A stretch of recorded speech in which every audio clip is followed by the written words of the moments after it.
Resident Evil 2 Remake. The rumors began in 2012, where Capcom hinted something about remaking the game, but the true news hit the public in 2015, when the official announcement was made. "We do it," written on a t-shirt, symbolized the positive decision made by Capcom. With their new RE engine that was initially built for Resident Evil 7 now was also used for Devil May Cry 5 and newly announced Resident Evil 2. Now I know that my review is a bit late, but I really took my sweet time with the game, finishing it twice. I think that at least 4 completions are still ahead. And of course there's only one word to describe this game: amazing. It was a blast returning to Raccoon City Police Department once again, but this time with fantastic graphics, not in pre-rendered backgrounds. As remakes go, this is one of the best I have ever seen. So much love has gone into making it just right. Incredible amounts of unlocks, various game costumes, weapons and even perks to unlock as you finish all the game modes or beat the game in certain time or difficulty. I have a friend who's capable of finishing the game in hardcore mode with S+ rank. That means that you will need to complete the game in 2 hours and 30 minutes. In the most heinous difficulty setting, you can track your achievements and unlocks in special menu. Everything is done just right. Unlike some players, I have experienced the original Resident Evil 2 on PlayStation 1. I even have a copy of this 2 CD version on my collection shelf, so it was excellent to compare them both.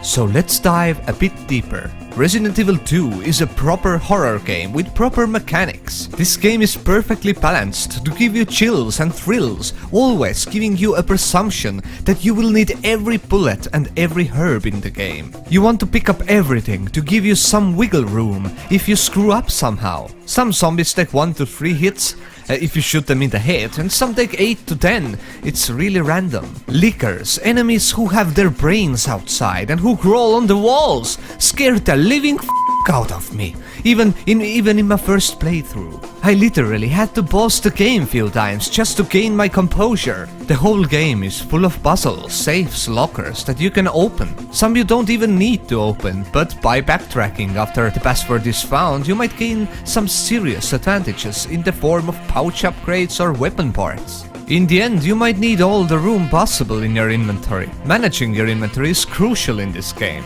You sometimes need to leave some good things behind, just because you can't carry anymore. Game lets you know when some key items are no longer needed. Game also shows on the map if some rooms are not thoroughly searched. Many items need to be combined or examined just to get on with the storyline. I have heard that some people complain about backtracking. Well, I can't say that the last God of War game had any less of it.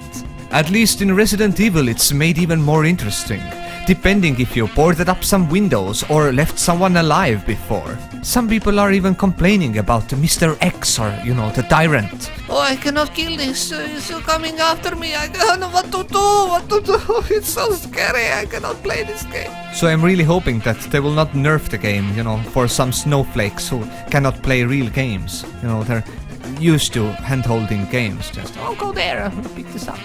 And I know that I'm going to need some diapers if I want to complete the hardcore mode. It will be scary, but I'm eager to take it on. Now, sound effects in this game and voice acting overall is pristine. I mean, it's top-notch. I mean, sometimes I even feel that they captured the real essence of zombie sounds. Oh, hell no!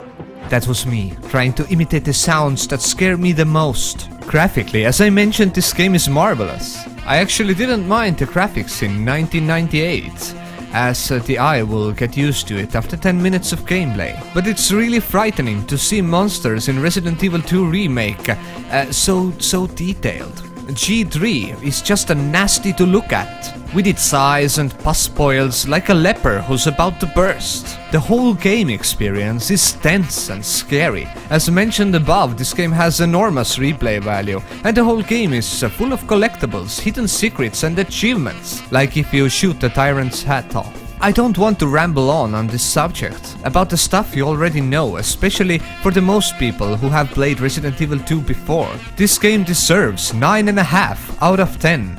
And if Resident Evil 3 Nemesis will be remade as well as this one, there is nothing more than to give out my first 10. Resident Evil 3 Nemesis is coming.